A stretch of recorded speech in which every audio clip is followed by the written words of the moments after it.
At first, I thought this was going to be arguably top 3 Air Jordan 1 highs of the year. I don't know about that anymore, but I still think they're kind of clean, so let's talk about them.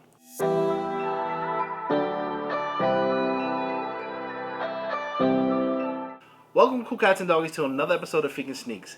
Today we'll be going over the Nike Air Jordan 1 Retro High, that's already just a long name, Stage Haze or Bleached Coral, because they switched the name up on us.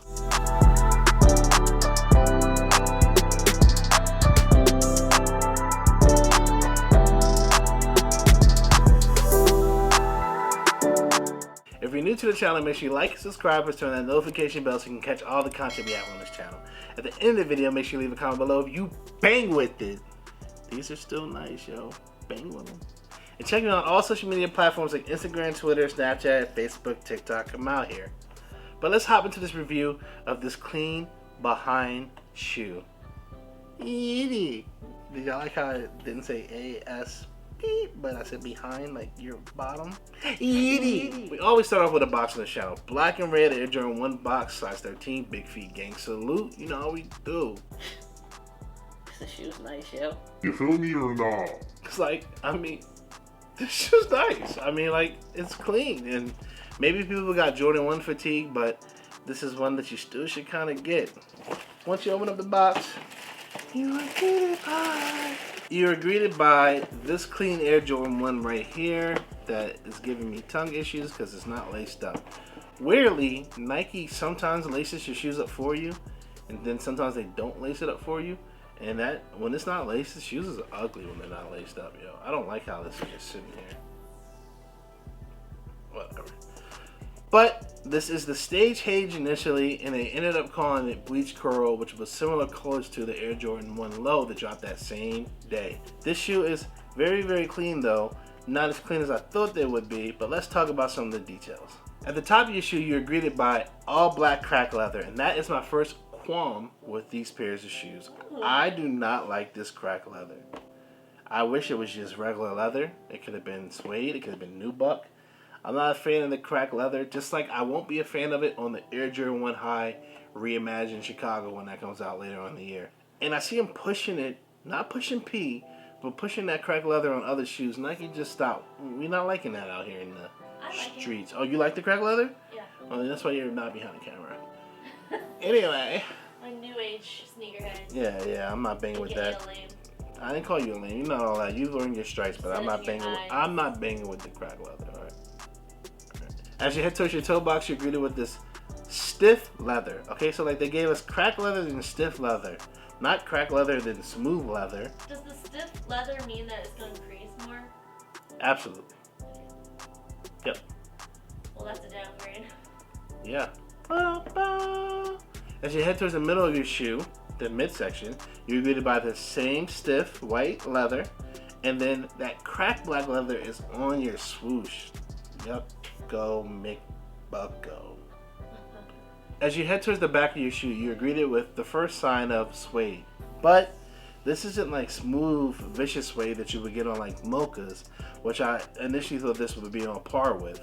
This is some basic, super thin, hard, rough suede. This is not good suede. It's just suede. You get more cracked leather in your collar. Okay. You get a nylon tongue that you usually get on Air Jordan 1s. Okay. You get black laces initially, but if you didn't want black laces, this is a cool feature. You can either have white laces or these bleached coral laces, which is just another word for pink. And to add in more pink for this shoe, you have Nike right there, the Nike tag on your tongue. This in all black, that's written out in pink, and the writing behind the trademark and all that is in pink as well. I guess that's the reason why they changed this from Stage Haze to Bleached Coral. To finish off the shoe, you are greeted with an all-white midsole and then a gray outsole that matches the suede on the back of your shoe. Okay, and that's cool because I hate white soles, and I love that the midsole is white. But I wish that they gave me more gray than just on the back of the shoe and on the sole. And if you're like, but is that really why they call it Bleached Coral? You can also get some pink right there in your insole. All in all, the colorway reminds me of like the Baron ones and I thought they were going to be more like the mocha ones with some added pink. So that's cool. But what am I actually giving it for a grade? Well, let's hop into according to my calculations and find out.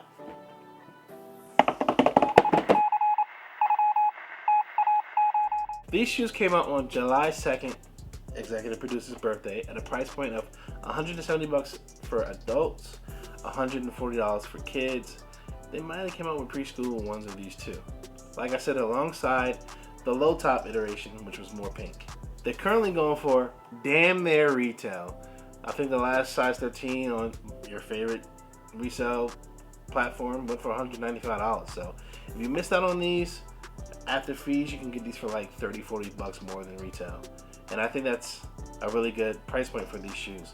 They're not the best one like I thought they might have been for the year, but they're definitely clean enough that you could have a white, black, and gray sneaker, or you can throw the pink on there and make it more pinky, inky, binky. And I like pinky, inky, binky. This shoe, however, has that feel of Nike just dishing out a boatload of Air Jordan 1. So quality control on it was cheeks. Not only did I win a pair, but my girl won a pair in her size, and I'm sure we have B-roll somewhere.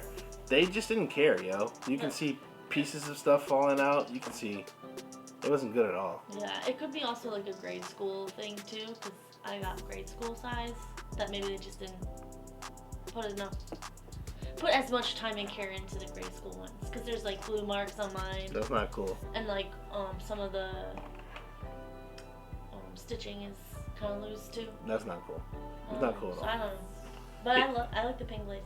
Overall, I'm going to go ahead and give this shoe a 7.5. I do think this shoe is good enough to have right now. You can wear it every day. There's no point in putting it on ice, but if you did, you should get like 10 of these right now and hold it on ice. This one's going to be big bucks a couple years down the road after this recession's over. Let me know in the comments if you bang with these or the lows, and how many ones did you get this year. Until the next video, we'll holla at you. Bye-bye. These joints are still clean. But the pink laces gotta go in. You definitely rock it with the pink, right? Yeah. I mean, yeah, there's no way you can do it without the pink. Edie. I would have preferred a black, so that's all. Over gray? Yeah.